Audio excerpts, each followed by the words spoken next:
Boa noite, turma. Iniciando nossa aula aí de Direito Penal 1, não é isso? Do dia 30 do 4, Santa Cruz. E nós vamos dar continuidade ao nosso aprendizado, né? Oi, queridos. Já estava mesmo com saudade de vocês. Keila, você tá aí de novo, Keila? Jesus amado. Muita coragem, muita coragem. Bom, a nossa turma é grande pra caramba, né, gente? Mas é uma turma que geralmente não tá em massa na aula, né? Tá baixo, é? Vamos ver se melhora, né?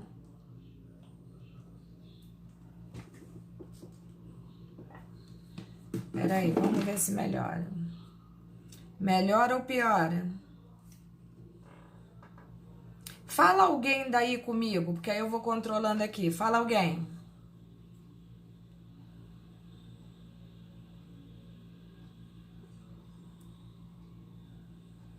Boa noite, professora. Oi, Keila. Fala Tá dando pra ouvir? Perfeitamente. Perfeitamente. E vocês, estão me ouvindo? E você? Eu tô ouvindo bem. Melhorou aí, galera? Melhorou, Thiago?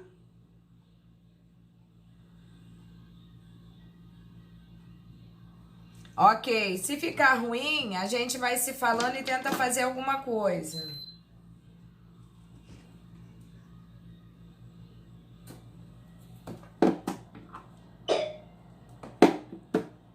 Bom, saudade de vocês, né? Aliás, eu sinto muita saudade dos meus alunos, sinto mesmo. Como falado na primeira aula, né? Na quinta-feira passada nós não nos encontramos, então isso é castigo pra mim. Não sei se pra vocês, mas pra mim é. Entendeu? Mas vamos ver aí em que material nós paramos. Nós chegamos a acabar o material 1.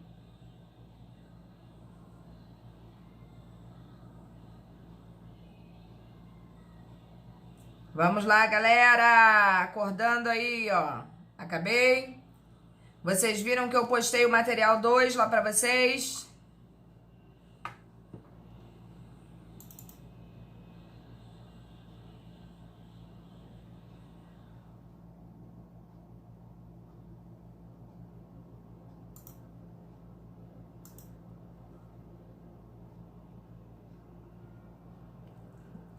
Esse 2 é para P2? Tá você preocupada com a P2 já, Keila?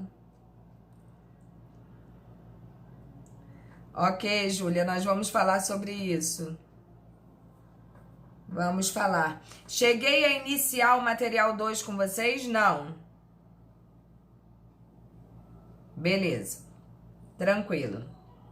Ah, agora todo mundo respondendo, né? Vocês dão um descontinho pra mim hoje, porque hoje eu tô com uma dor de cabeça. Eu até falei com o pessoal da primeira aula que eu fui tomar um remedinho. Mas eu vou te falar, hein? Dói, hein? Dói mesmo. Tô aqui que não me aguento. Mas vamos lá, né? Já que tem que ir, a gente vai. Gente, antes da gente iniciar nosso material número 2, que tá postado no Sigu pra vocês. Se vocês observarem aí, ó, também mandei pra vocês no grupo agora um questionáriozinho. Averiguem aí. Que eu mandei um questionáriozinho pequenininho pra vocês. Que a gente vai fazer. Eu vou dar o tempo pra vocês fazerem. Eu tô tentando agir identicamente com todas as turmas, utilizando os mesmos critérios, né? Porque se é para ensinar, a gente vai ensinar da mesma maneira para todos. E a intenção é realmente fazer com que vocês aprendam. E eu não tenho dúvida de que vocês vão aprender. Então, oi, Tri, pode falar. No grupo.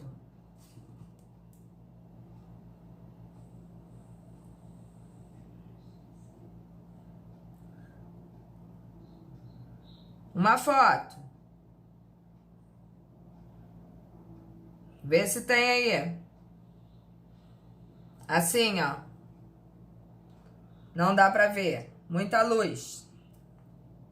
Chegou? Beleza. Mas não é pra agora, não. É só pra daqui a pouco. Pra gente poder se distrair. Bom, vamos entrar hoje na nossa segunda apostila. É uma matéria fácil, tranquila. Saímos da parte histórica, né? E agora nós vamos aprender direito penal de verdade. Então, antes da gente começar o nosso direito penal de verdade, como eu fiz com o pessoal da outra turma, vou fazer com o dessa aqui. Nós temos alguma dificuldade em relação ao nosso trabalho que é para ser entregue até semana que vem? Temos alguma dúvida ainda que possa ser sanada aqui agora?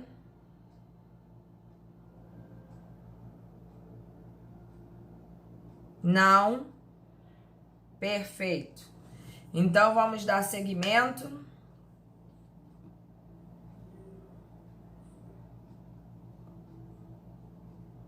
Beleza. Ó, Gislaine, não existe número de laudas, né? Eu não estipulei número de laudas, eu conto sempre com o bom senso do aluno, de acordo com a pesquisa que ele acha que tem que efetuar, né? Se ele achar em poucas laudas que ele já efetivou a pesquisa dele, vai do critério adotado mais do aluno do que meu mesmo. Entendeu? Os critérios que eu adotei foram aqueles que eu coloquei lá no Sigu para vocês e que vai servir de critério de avaliação. Como eu não coloquei número de laudas, isso vai cair, né, no critério da pesquisa. E diante da pesquisa apresentada pelo aluno, eu vou avaliar se ele fez uma pesquisa completa ou se ele deixou de falar sobre alguma coisa, é só isso, tá? Eu costumo dizer que não necessariamente uma coisa gigante é melhor, mas eu também não posso achar que uma pesquisa feita em uma folha vá ser funcional, entendeu? Então eu acho que realmente vai do bom senso, né, do universitário, do aluno que está praticando aí a pesquisa. Então, quanto a isso, vocês fiquem tranquilos. Tá bom? Mais alguma dúvida aí, meu povo?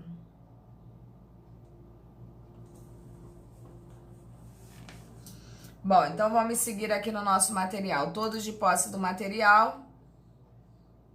A gente vai dar continuidade ao nosso conhecimento. No início do nosso material aí, vocês vão ver que eu coloquei uma dica, né, uma informação aí do Damásio de Jesus, do que vem a ser norma penal. Isso é só uma situação conceitual. Eu gosto muito de Damásio de Jesus. Eu costumo fazer uma mescla, né, no meu material com os clássicos e com os mais modernos. Eu acho que isso é muito producente. E acho que os alunos têm que conhecer realmente ambas as situações. Então, essa parte aí é meramente conceitual. Deixei aí só para vocês terem ideia do que é uma norma penal. Tendo em vista que lá atrás, na nossa apostilinha número 1, no início dela, nós já falamos o que vem a ser uma norma penal. Aqui nós só estamos nos repetindo para que vocês tenham uma base, né, escrita daquilo que a gente vai estudar a partir de então.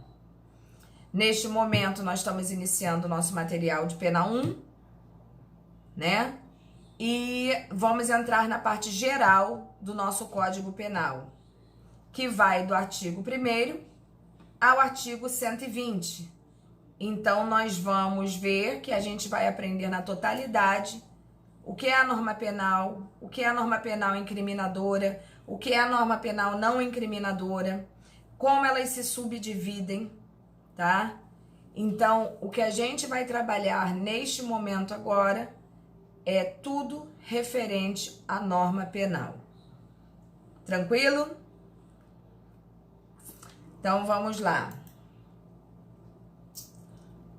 Como nós vimos aí o conceito de Damásio de Jesus, né? Passemos aí pro número 3 da nossa apostilinha aí, ó. Como eu falei para vocês, o assunto é norma penal e nós vamos dissecar esse assunto para que vocês depois, posteriormente, possam realmente lidar com isso. Você não tem um fone de ouvido, não, Branca?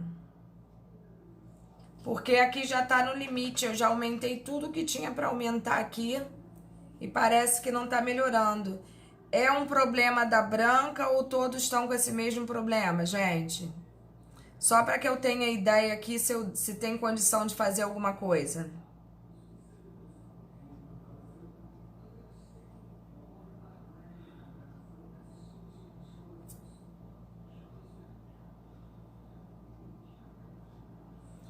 Viu, ô Branca? Faz aí, tenta fazer igual a Júlia aí, ó. Colocar um fonezinho de ouvido para ver se melhora para você. Beleza, gente, beleza. Vamos lá. Então, vamos falar o assunto norma penal. Vou disponibilizar a aula, sim. Vou sim. Tá? A única parte da aula que eu não disponibilizo é a hora que eu faço a correção dos questionários, né? Que a gente faz muita bagunça no som, né? Vocês falam comigo, eu falo com vocês. Então, essa parte das considerações finais da nossa aula, que seria a correção do questionário, é a parte que eu não filmo, porque fica muito... parece que fica uma zoeira só, né? Então, essa é a única parte que eu não posto. Mas da aula em si, eu posto tudo. Tá bom? Beleza. Vamos lá.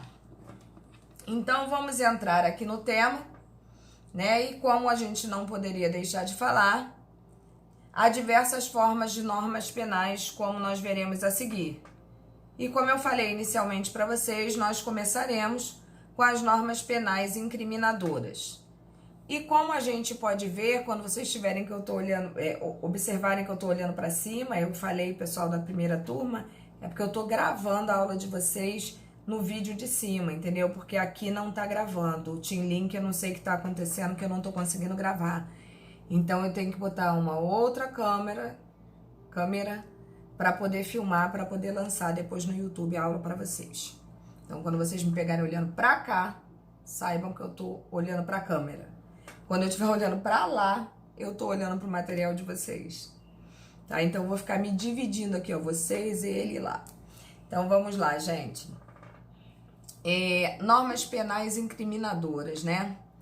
Se a gente parar para analisar, mesmo que a gente não saiba o significado, pelo português a gente já consegue definir mais ou menos o que seria uma norma penal incriminadora, né? Olha o que o nome nos demonstra, né? Incriminadora. Então tá definindo para mim aí neste momento que é uma norma penal que incrimina alguma coisa, alguém, só pode ser alguém. Então, ó, tem por escopo definir as infrações penais, proibindo ou impondo condutas e, desse modo, o seu não cumprimento se sujeita a uma penalidade. Bom, nós sabemos que infrações penais é uma forma genérica, né, da gente colocar, da gente dispor para vocês o que vem a ser crime e o que vem a ser contravenção. A gente já sabe que no nosso país isso é subdividido, né? Eu diria que é bipartido, ou que a gente pode chamar também de dicotômico, porque no nosso país nós temos aquilo que nós chamamos genericamente, genericamente de infração penal, mas que no nosso país é dividido entre crime e contravenção. Aos crimes são aplicadas penas mais graves, como detenção e reclusão. Às contravenções penais são aplicadas penas menos graves, como prisão simples e multa, tá? Cumulativamente ou não. Fato é que contravenção penal é uma coisa e crime é outra, não podendo ser enquadrado como a mesma coisa. Até aqui tudo bem para vocês?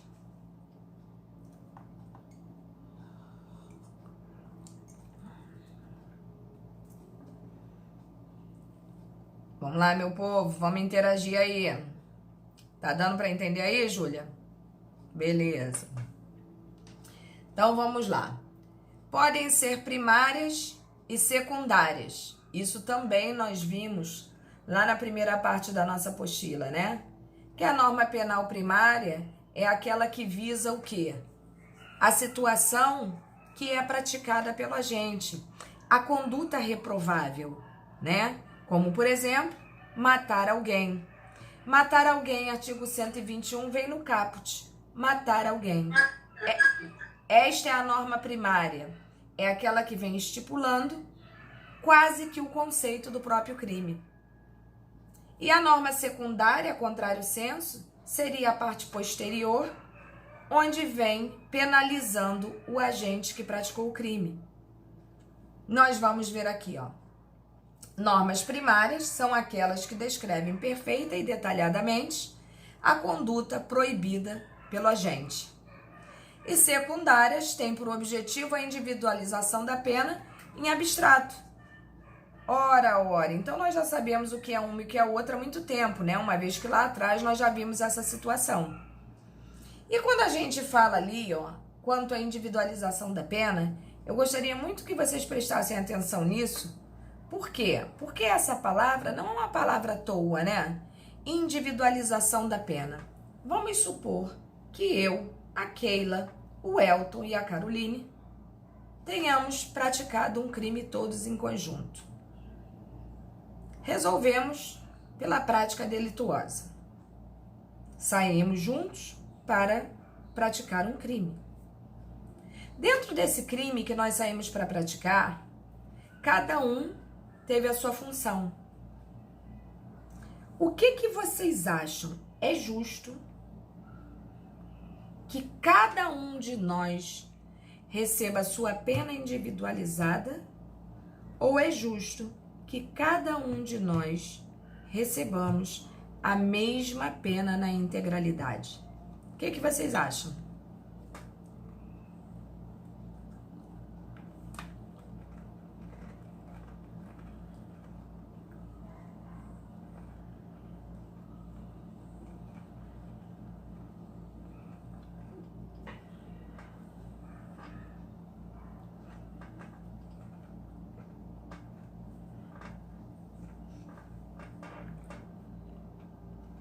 Olha como o direito é lindo. Vários alunos maravilhosos respondendo sem medo a essas situações. Inclusive quem praticou o crime comigo, né? É isso aí. Vamos supor que nós tenhamos saído para assaltar um banco. Quanto ao assalto ao banco, a gente pode até responder pela mesma coisa. Servidos é um biscoitinho. Meu, aliás, é o que a gente mais faz na vida, né? É comer. Então, quanto ao crime de assalto, né? Que é o roubo, a gente vai responder até pela mesma situação, porque nós 4 saímos com essa intenção. Mas eu dirigi o carro, porque eu sou piloto de fuga. O Elton foi lá com a arma e botou a arma na cara do caixa do banco, do gerente do banco. A outra foi e trancou todo mundo no cofre, enquanto a outra colega ia lá e pegava só o dinheiro. Faço eu a pergunta a vocês. A conduta principalmente que o Elton praticou com a arma em punho, ameaçando os outros, é igual à minha conduta de simplesmente pilotar um carro?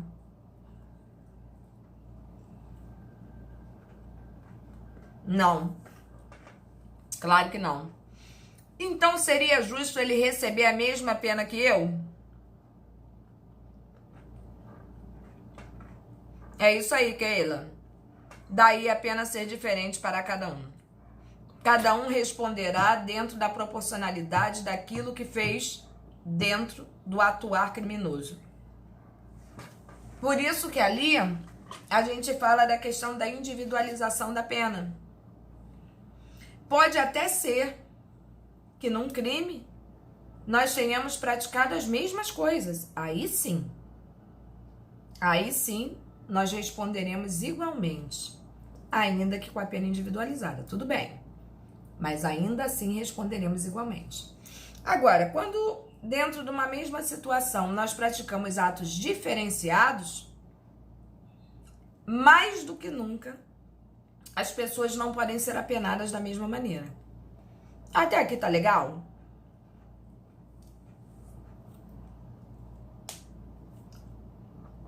Beleza. Então vamos lá.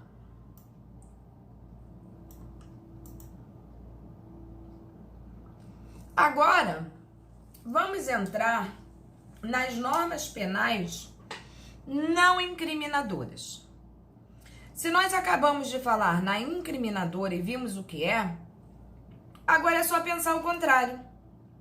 Se eu falo que uma norma penal é não incriminadora, eu estou dizendo o que para vocês? Que ela não pode incriminar uma pessoa, imputar a ela uma conduta criminosa, uma vez que não existe crime. Olha como o direito penal é lindo. Então vamos lá.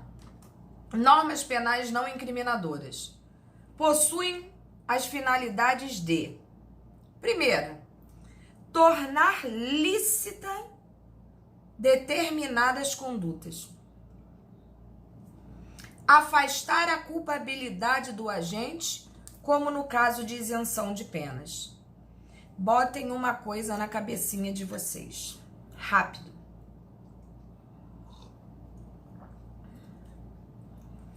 Para isso eu botei o trabalho de vocês para ser excludente de licitude e excludente de culpabilidade. Acho que foi esse o tema mais ou menos que eu escolhi para vocês. Porque esse tema é tão importante para vocês de pena 1, tão importante, que eu acho que se vocês não aprenderem isso agora, ou no semestre, seja onde for, é muito complicado que vocês entendam isso depois. E é uma coisa que vocês vão levar para o resto da vida de vocês. É a questão da excludente de culpabilidade, excludente de licitude. São coisas totalmente diferentes, que quando vocês começarem a pesquisar, vocês vão ver que são diferentes. E que é sobre isso que a gente vai falar hoje. Tá? Então prestem atenção. Quando a gente fala ali, ó, afastar a culpabilidade do agente, como no caso de isenção de penas, é muito simples. Eu não tenho como gerar uma pena para uma pessoa quando eu afasto a culpabilidade.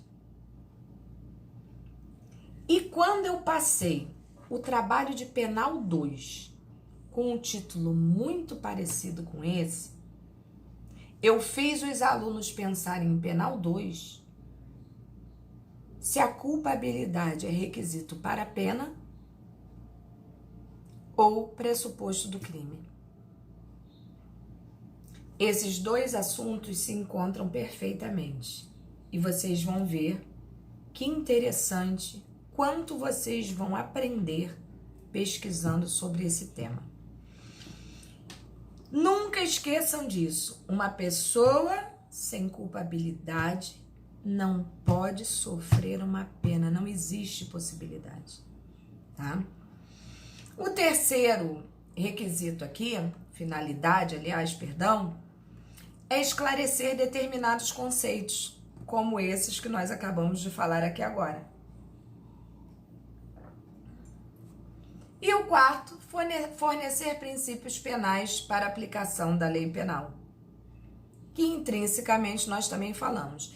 Isso ali, o mais importante daquilo que está ali, eu diria para vocês, que é exatamente a número 1.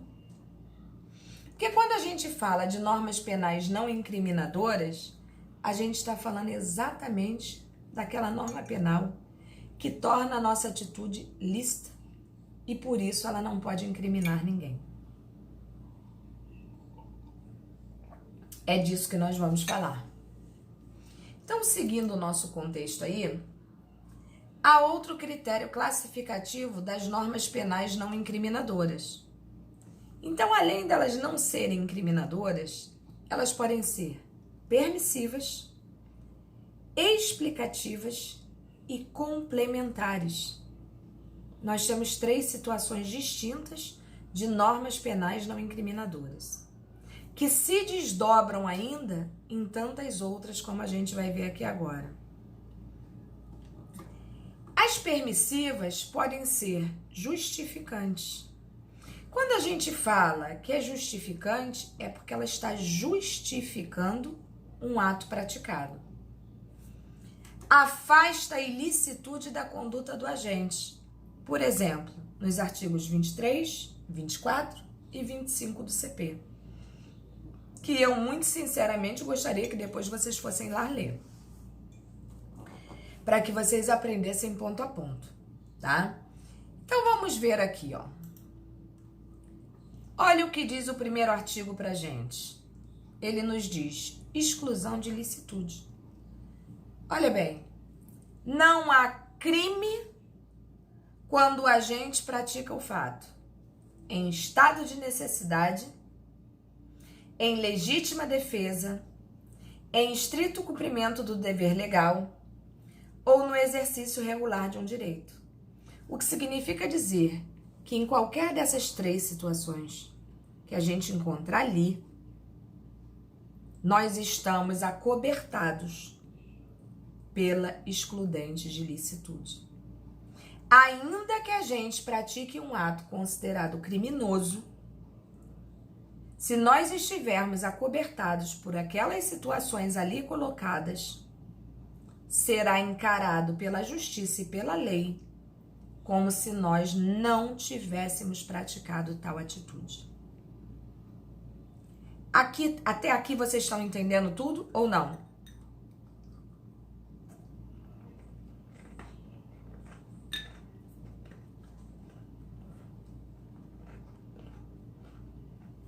Beleza. Então, seguindo o contexto. Parágrafo único deste mesmo artigo. Falar de boca cheia que feio, né, gente? Mas é que não tem horário pra comer, não tem horário pra dormir, não tem horário pra nem sentir dor, né? Então, tem jeito.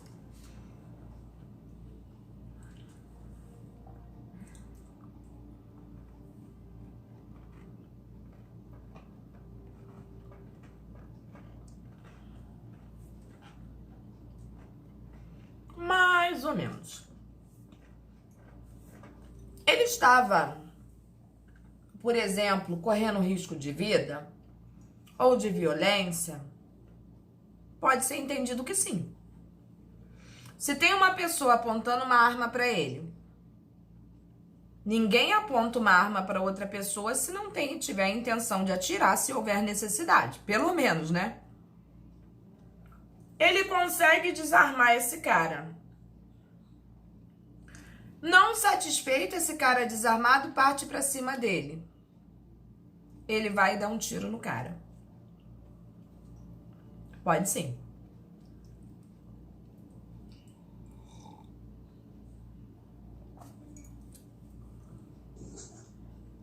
Olha, Odri, não existe. O que eu quero que vocês entendam, e a gente realmente tem que ter a mente muito aberta nesse sentido. No direito, tudo pode e tudo não pode. Porque não é uma ciência exata. Porque existem várias vertentes para todas essas situações que vocês estão colocando aí. Então, quando você me faz essa pergunta, e o caso de uma mulher que sofre agressões físicas do marido e um dia resolve matar? Bom, se ela sofre agressões físicas do marido e mata o marido no momento dessa agressão física, ela pode alegar realmente legítima defesa uma vez que ela estava sofrendo um risco ou estava na iminência de sofrer um risco, né? Uma injustiça praticada contra ela. E neste sentido, sim, ela estaria cobertada sim. Em contrapartida, se ela apanha todos os dias do marido, não toma atitude nenhuma, aí um dia ela acorda e fala assim, ó, ai, como ele me bate todo final de tarde, eu vou matar ele de manhã, para evitar que ele me bata à tarde. Isso poderia ser encarado assim como uma legítima defesa antecipada, que no Brasil não é admitido, tá? É perigo iminente. Iminente, está prestes a acontecer. Não é que vá acontecer ou que possa acontecer. Está na iminência de acontecer. Tem diferença isso. Por mais que pareça que não. Mas confesso a você que já vi diversas vezes pessoas absolvidas neste sentido que você está colocando aí, acobertado por situações a essa que você também colocou. Tem juiz que aceita, né? Tem tribunal, não é nem juiz, tem tribunal que entende que sim, e outros tantos defendem que não.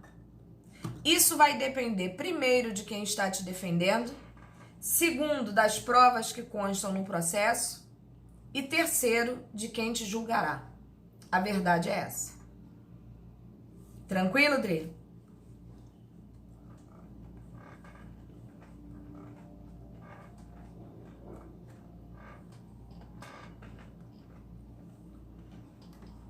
Bom, o que eu quero que vocês tenham em mente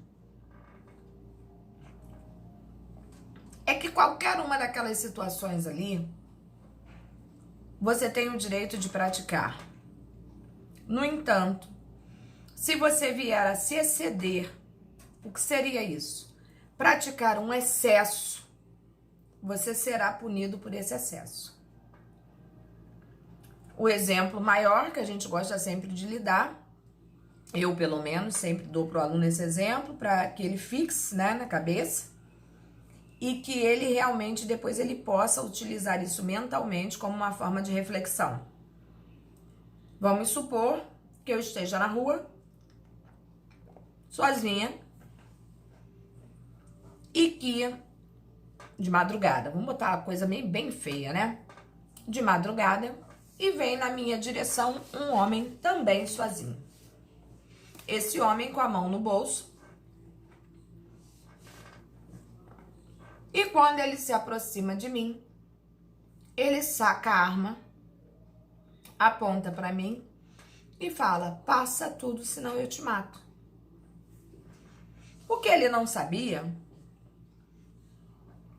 é que ele possui um revólver. Mas eu possuo técnicas de defesa que ele nunca viu na vida, porque eu sou das galáxias. Entendeu? Eu consigo desarmá-lo. E como num golpe de mágica, eu arranco uma corda de dentro da minha bolsa. E além de desarmá-lo, eu ainda amarro ele na primeira árvore que eu vejo. Caraca, consegui tomar a arma, imobilizá-lo e ainda amarro a criatura. Aí depois disso tudo, ele olha pra minha cara e fala, sua vaca. Aí eu, sou vaca? Então tá bom, você vai tomar um tiro no pé. Pá! Ah, sou isso? Ah, também sou isso? Ah, então tá bom, agora no joelho. Pá! E é por aí em diante. Pratiquei um excesso, gente?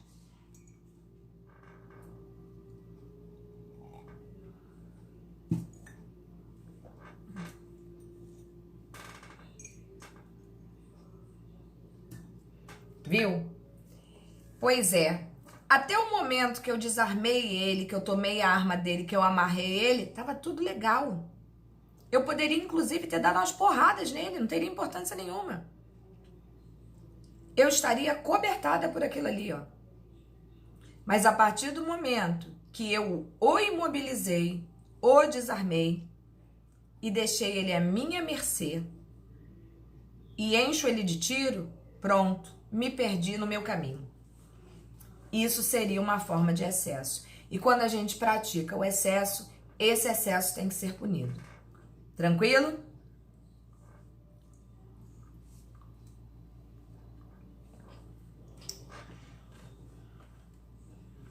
Tá dando pra entender, né, gente?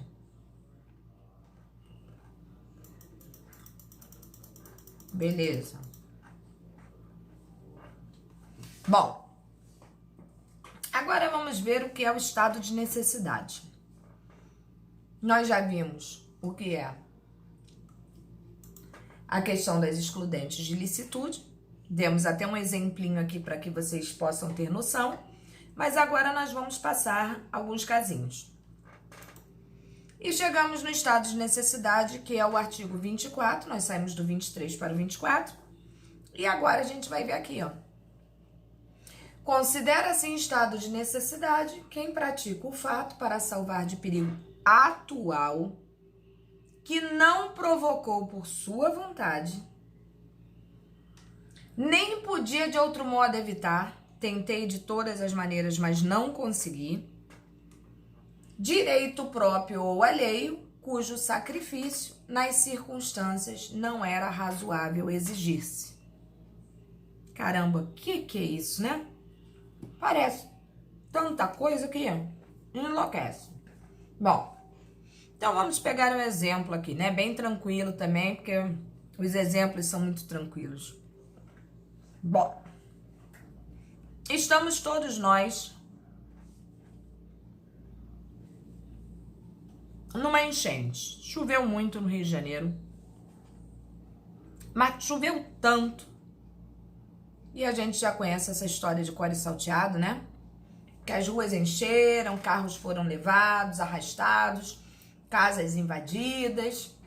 E nós, aqui, eu e vocês, conseguimos nos concentrar numa casa de 2 andares que a pessoa dona da casa deixou que nós entrássemos para que nós pudéssemos nos salvar. E a gente está nesse 2º andar dessa casa, percebendo que a enxurrada é tão forte, que de repente passa uma pessoa sendo arrastada. E a gente joga a corda para a pessoa não consegue segurar. Tem gente que desce a escada, estende a mão e não consegue segurar. Só que nenhum de nós é bombeiro, nenhum de nós possui técnica nenhuma de salvamento. Nós fizemos o que nós podíamos ter feito, o que estava naquele momento ali ao nosso alcance. Enquanto a gente tentava jogar a corda para a pessoa, a Júlia, por exemplo, estava ligando para o corpo de bombeiro, pedindo socorro. Nós empreendemos todos os esforços que nós podíamos, só que lamentavelmente nós sucumbimos.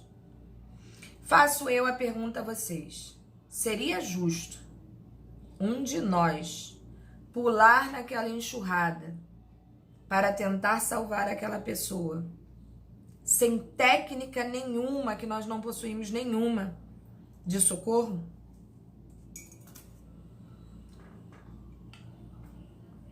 Não. Por mais, seriam 2 mortos em vez de 1. Perfeito.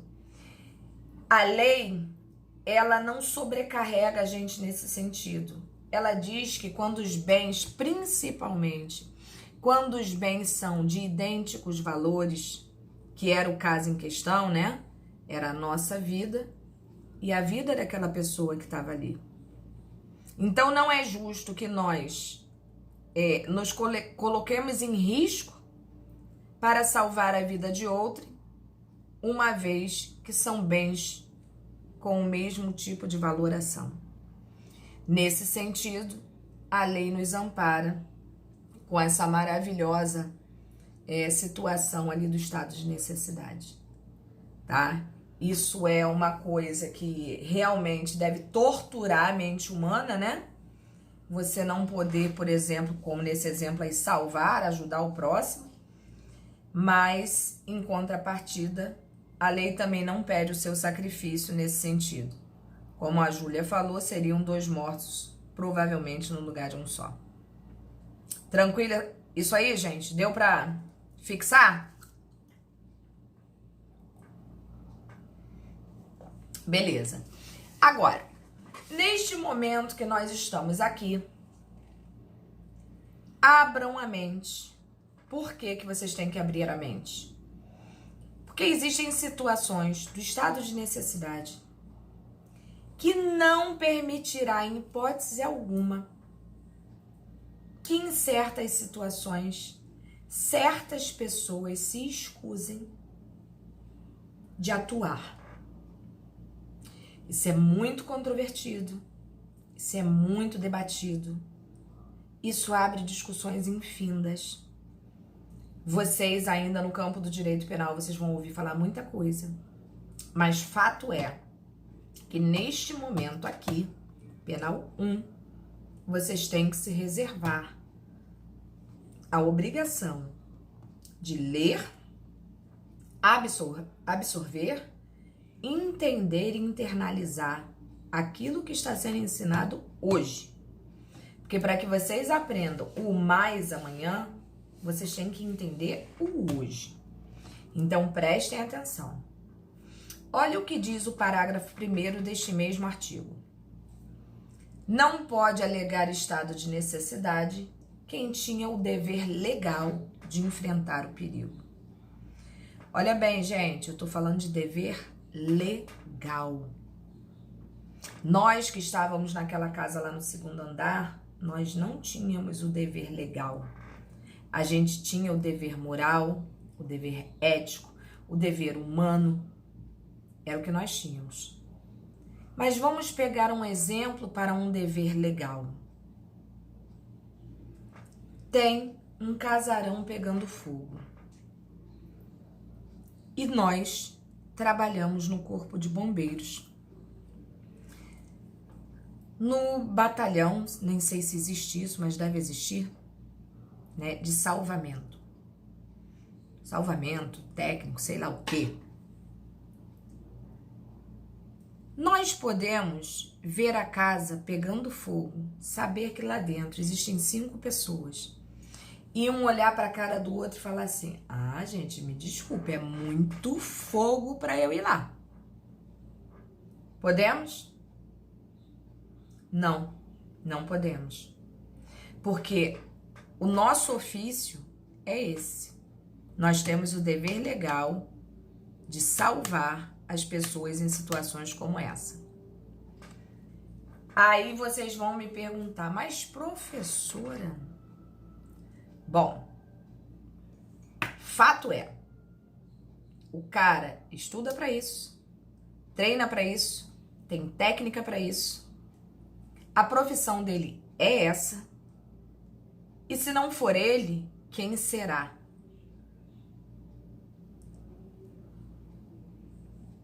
Bom, se você tiver sem nenhum equipamento, você tem que, em verdade, empreender outros esforços. Entendeu?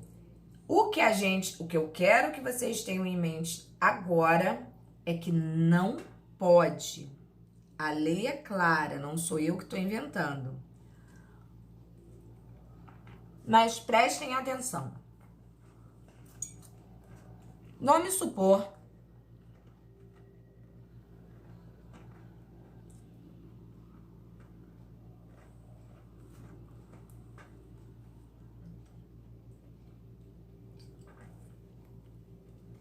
também, Keila. Não tenha dúvida, também. Mas fala, Ezequiel.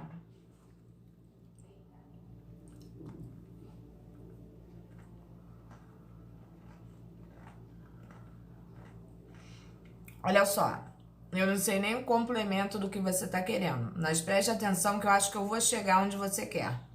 Se por acaso eu não chegar, aí você complementa. Vou continuar no casarão pegando fogo. Todo corpo de bombeiro, toda polícia, né, todo militarismo, existe um comandante. Existe aquele cara que tá no comando daquela missão, daquela ação, seja do que for. Então, prestem atenção. Eu estou comandando aquele resgate daquele casarão pegando fogo. Eu, diante do meu olho clínico, eu consigo perceber que os meus homens, os meus bombeiros, se entrarem naquele casarão, no estado em que ele se encontra, tem uma chance muito grande dele ruir e acabar matando quem está lá dentro e também os meus homens. Bom, ninguém é maluco. Se eu tô no comando, a minha obrigação é fazer o quê? Não colocar os meus homens em risco. Mas eu não posso deixar de socorrer aquelas pessoas que estão lá dentro. Então, se não dá para entrar, eu tenho que dar um jeito de ir por cima, com a escada, quebro parede, borracha de água, né?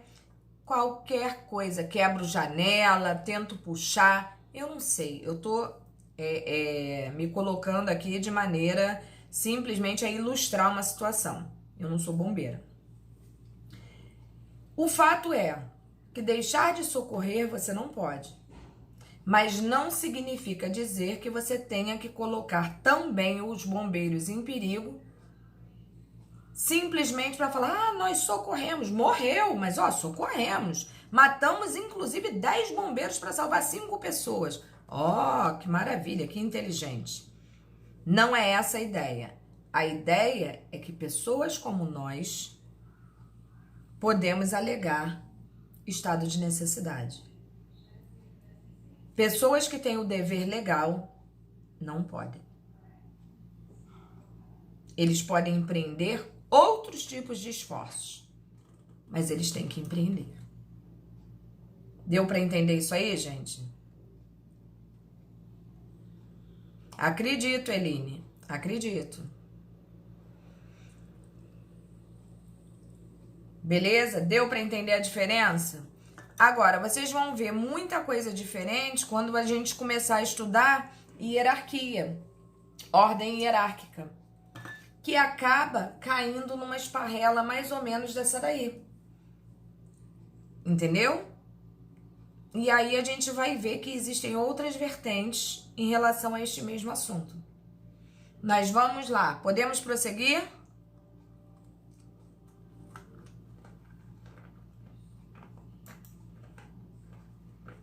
Olha a legítima defesa aí, ó.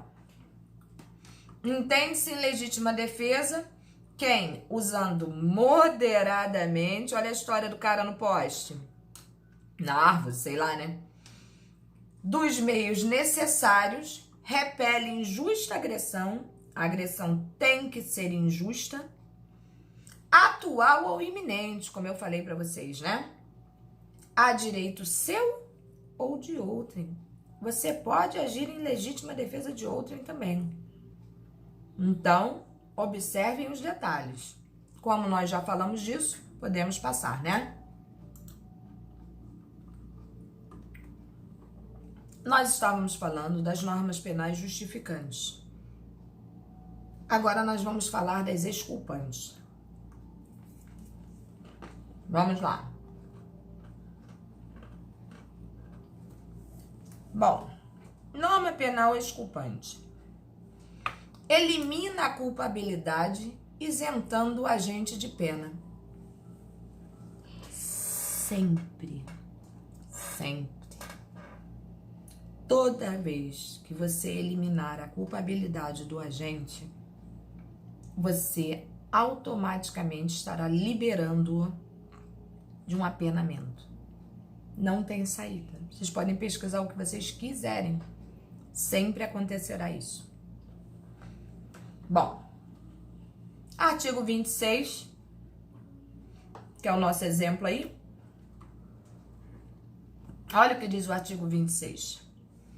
É isento de pena o agente que, por doença mental ou desenvolvimento mental incompleto ou retardado, era ao tempo da ação ou da omissão inteiramente incapaz de entender o caráter ilícito do fato ou de determinar-se de acordo com esse entendimento. Para começar, observem que a primeira norma penal que nós estudamos, ela livra a pessoa do próprio crime.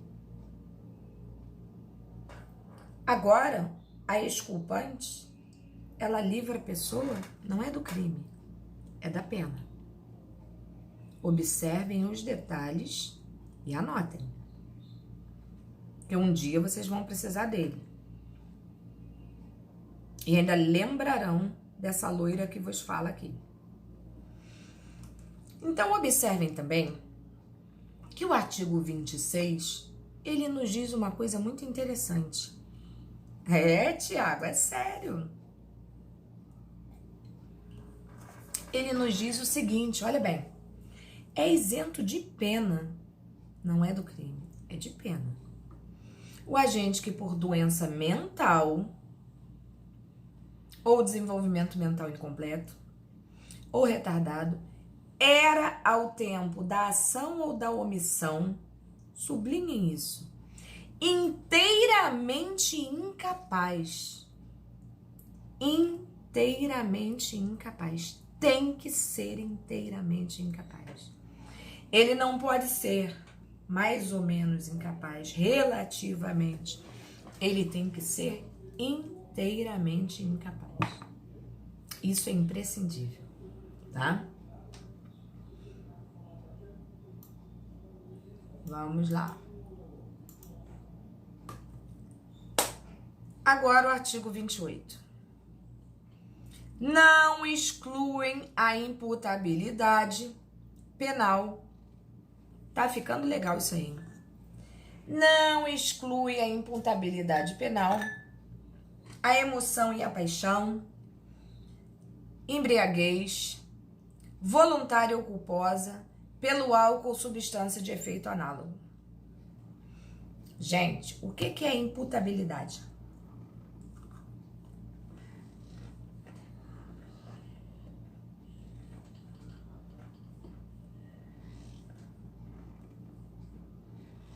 Tô esperando. O que é uma pessoa imputável?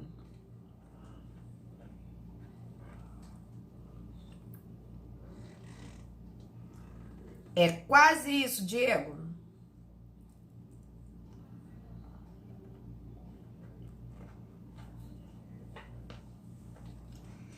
A inimputável é que não pode.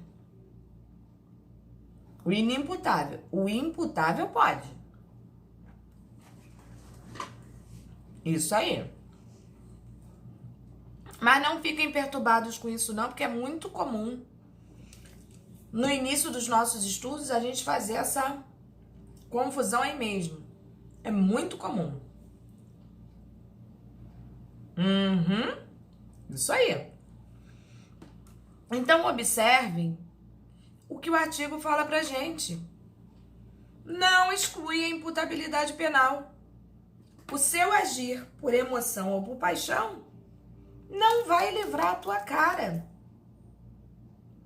Vai deixar você se esborrachar. E também a questão da embriaguez voluntária ou culposa, pelo álcool ou substância de efeito análogo. Ou seja, tudo que deixa você o quê? Chapado.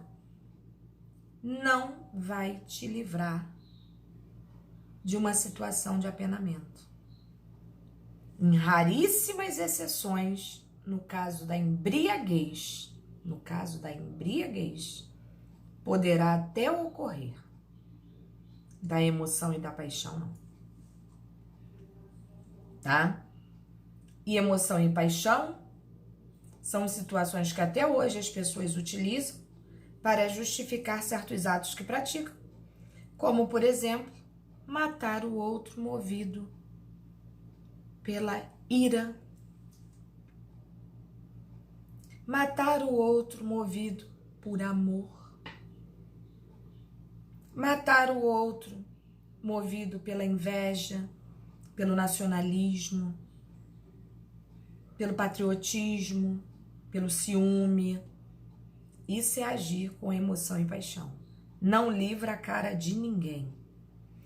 Dependendo das circunstâncias, pode até ser causa de diminuição da pena.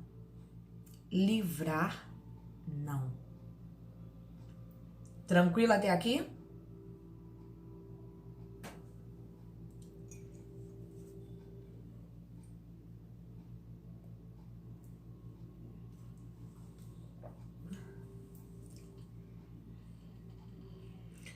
Olha só.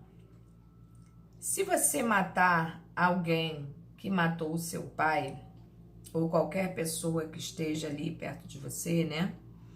Você vai agir motivada por uma situação que pode até estar enquadrada dentro da emoção e da paixão, mas é o que a gente chama de crime privilegiado, que é aquele crime que a gente está movido, né? E quando a gente fala movido, tem que ser no momento em que você toma conhecimento do crime praticado.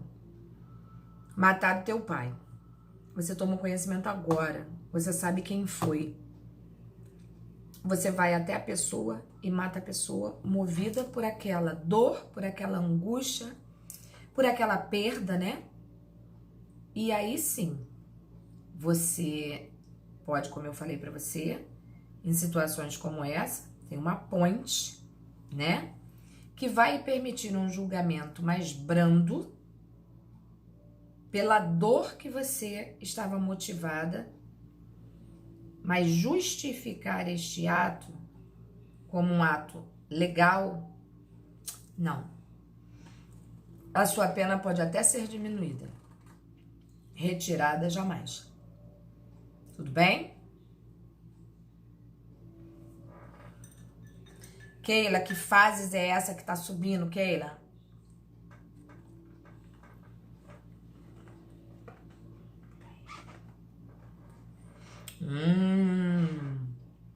Sim.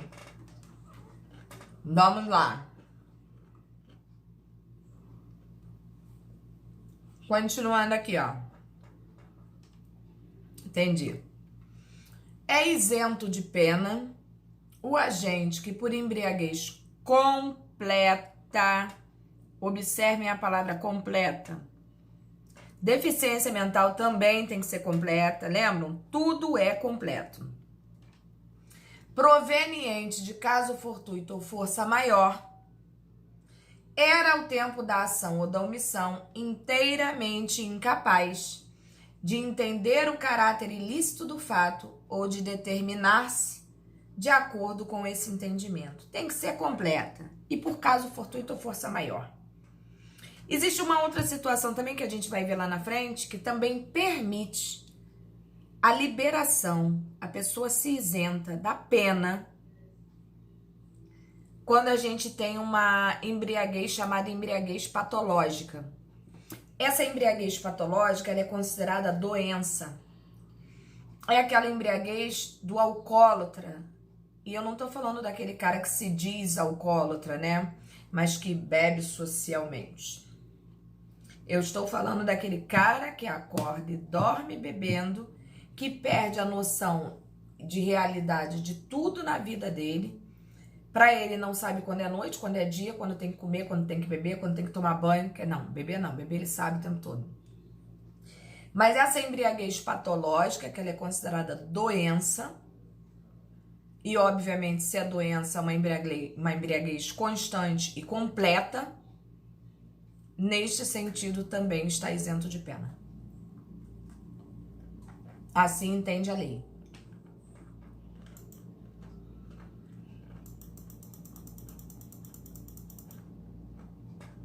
Vamos lá. Sim, Ezequiel. É imprescindível. Imprescindível que tenha laudo médico, psiquiátrico, psicológico, acompanhamento com assistente social. Todos esses laudos vão ser requeridos pela justiça. Não é uma coisa simples, tá? Acho que a gente coloca aqui na aula, né, como uma coisa que acontece toda hora, todo dia. Não é assim. A sua pergunta foi muito pertinente. tá? Tudo na justiça tem que ser provado. Tudo. Quanto mais provas você tiver daquilo que você está alegando, naturalmente, mais chances você terá de se beneficiar daquilo que você está requerendo. Tá bom? Júlia, você já pode ter os laudos, inclusive em casa. Às vezes, a pessoa já é até interditada pela própria justiça, né? Mas, na falta de qualquer coisa do tipo, não tenha dúvida que a justiça pedirá. Não precisa nem ter dúvida. Mandará perícia, né? E a perícia, neste caso, é perícia médica. Tá? Vamos lá. Bom, nós estávamos falando aí, né, da embriaguez. A pena pode ser reduzida de 1 a 2 terços se o agente, por embriaguez proveniente de caso fortuito ou força maior, não possuía ao tempo da ação ou da omissão a plena capacidade de entender o caráter ilícito do fato ou de determinar-se de acordo com esse entendimento. Eis aí o parágrafo 2º do artigo.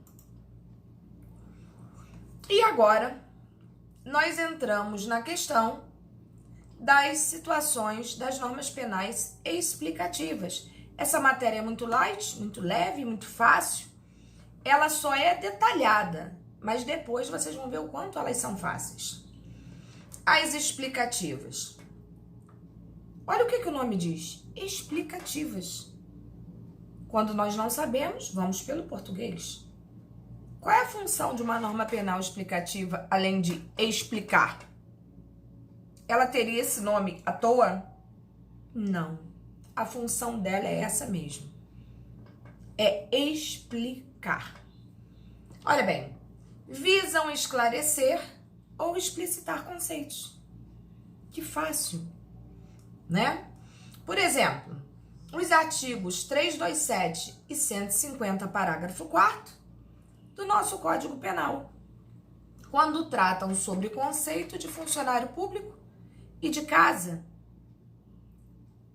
A norma penal vem explicando o que é um funcionário público e o que é considerado casa.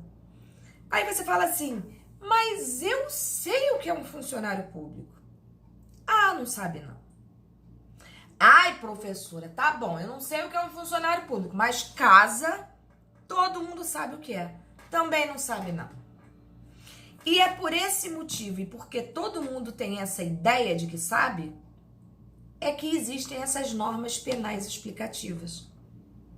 Para que depois não surtam, ou melhor, não surjam dúvidas, os caras já lançaram mão de toda a explicação. Vamos entender. Olha bem, artigo 327. Considera-se funcionário público para os efeitos penais, tô falando civil não, penal, quem, embora transitoriamente ou sem remuneração, exerça cargo, emprego e função. Bom, para começar, nós sabemos o que é cargo, emprego e função? Nós sabemos o que é transitoriamente sem remuneração ser funcionário público? Então, dando uma pincelada muito rápida para não passar em branco, a norma vem explicando pra gente o que é, dizendo que esses são funcionários públicos.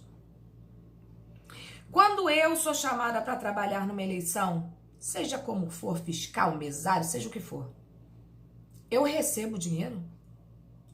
Eu recebo remuneração? Trabalho naquilo ali todo dia? Situação transitória. Mas naquele momento em que eu estou trabalhando ali, eu sou considerada funcionária pública. Então, isso nós já decidimos. Isso é só um exemplo. Existem outras situações, mas no caso ali seria só um exemplo. Agora, quem é que exerce cargo, emprego e função? Ora. Função. Função pública. Quando eu estou trabalhando de mesária, eu posso ser considerada uma funcionária pública, ocupante de função pública. Como eu também posso estar num cargo comissionado, indicado por um político qualquer, exercendo função pública. Como eu posso ser concursada e ser ocupante de cargo e emprego, que não são a mesma coisa. Eu, quando não tinha nada para fazer, eu fui um pouco professora de constitucional e posteriormente de direito administrativo durante 7 anos da minha vida. Mas confesso que valeu por todos esses ensinamentos. É ocupante de cargo aquele cara que faz parte da administração direta, que faz parte do poder central do nosso país, ou aqueles que trabalham em autarquias, em fundações públicas, em agências reguladoras. Esses são ocupantes de cargo público.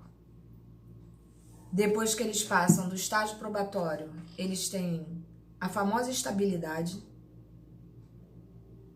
Eles são ocupantes de cargo, portanto, respondem ao regime que a gente chama de estatutário, onde eles não podem tecnicamente ser demitidos, a não ser, obviamente, justificadamente. E os ocupantes de emprego público também fazem concurso público igualzinho os estatutários. Mas, em verdade, eles são seletistas como eu e você.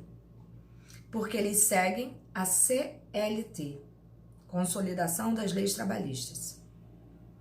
E esses caras, por seguirem a CLT, eles não possuem estabilidade, eles não possuem a garantia de um estatutário, apesar de serem concursados e considerados também ocupantes de cargos públicos. São eles aqueles que trabalham nas empresas públicas e nas sociedades de economia mista. Então, por aí, olha quanta coisa eu falei em tão pouco tempo. Chega a dar um nó na cabeça. E a gente vê como o artigo é explicativo. E que ainda assim, muita gente não sabe o que ele quer dizer. Que ele tenta explicar tanto, porque as pessoas são conceituais, mas são conceituais básicos. Então, para se evitar qualquer dúvida, ele já coloca aquilo ali, porque ali ele amarra quem são os funcionários públicos. Tranquilo? Fala, professora. Estamos dormindo. Deu para entender, gente?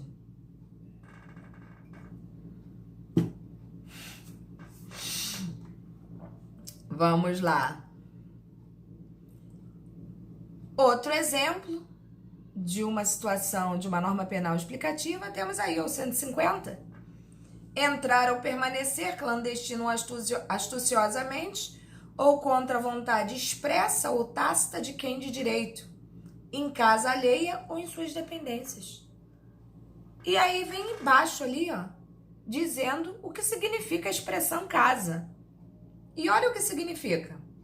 Qualquer compartimento habitado, aposento ocupado de habitação coletiva, compartimento não aberto ao público onde alguém exerce profissão ou atividade.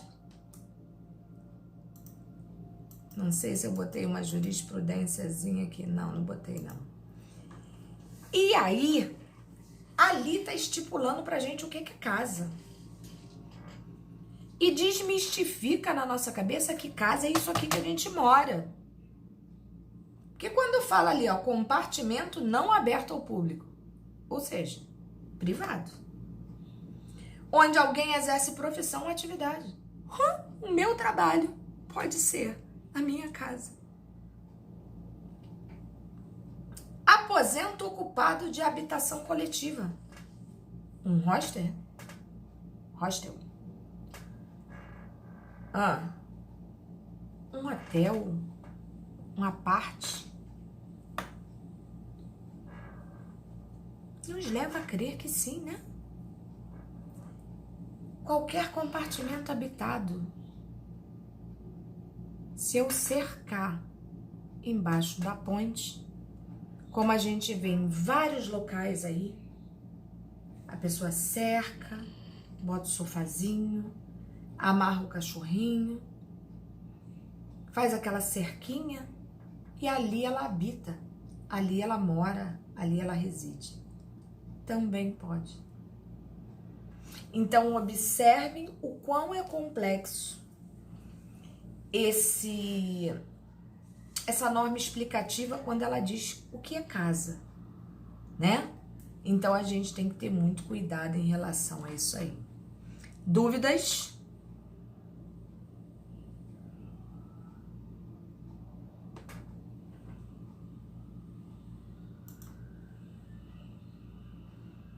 Beleza.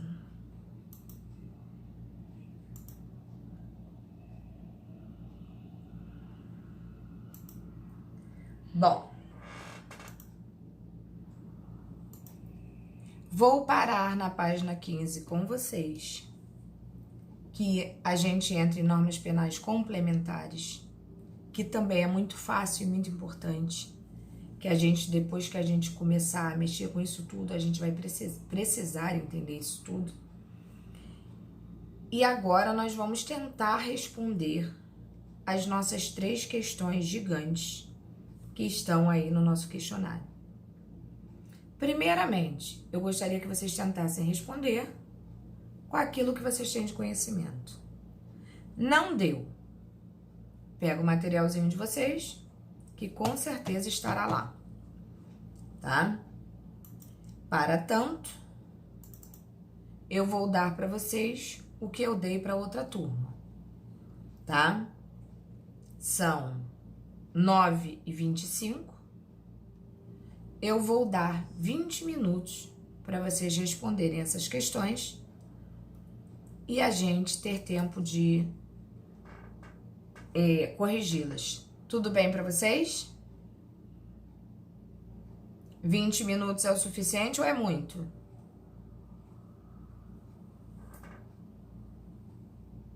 Suficiente? Beleza, então, contando 20 minutos. Enquanto isso, eu vou fazendo a chamadinha de vocês aqui.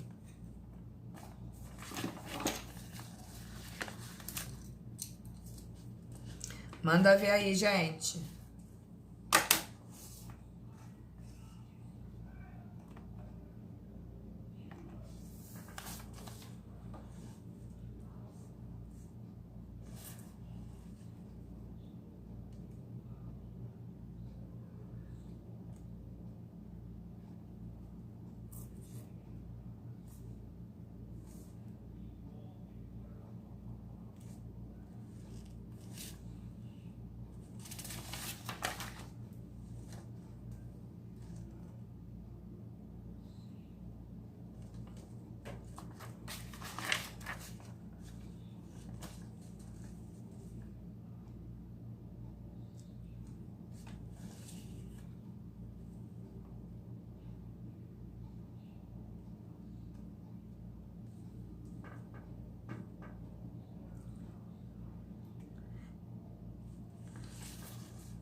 Felipe, tu tá na pauta não, né, Felipe?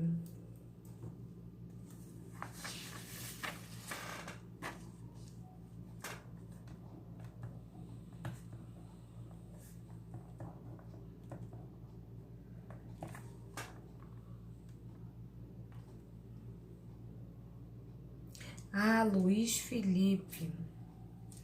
Tá certo. Obrigada, amor.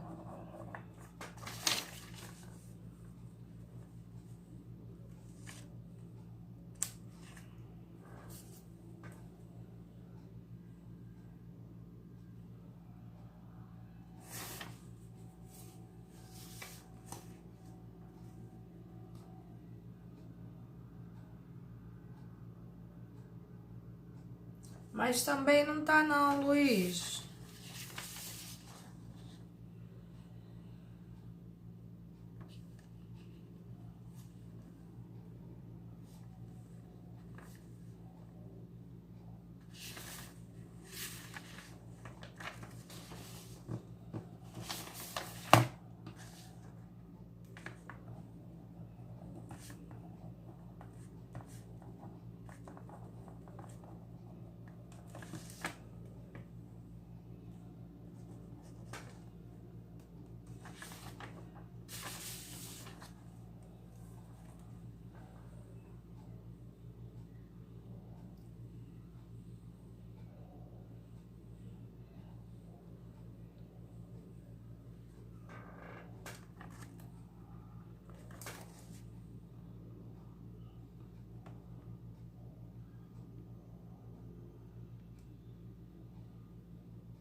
A Karina Santos também não tá não, né, Karina?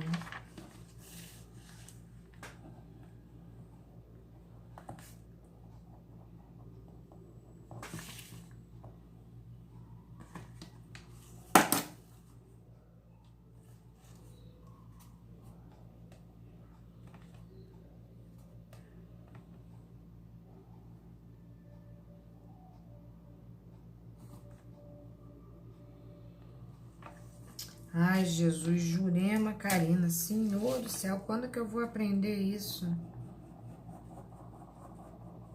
Que cabeça.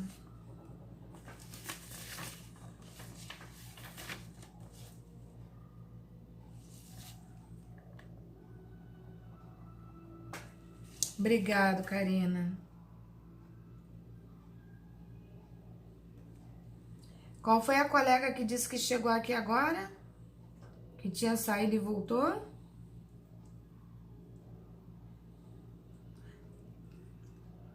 Karina, né?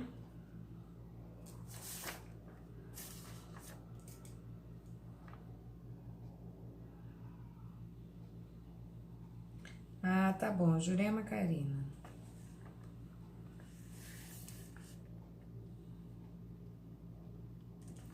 Ok, gente. Chamada feita.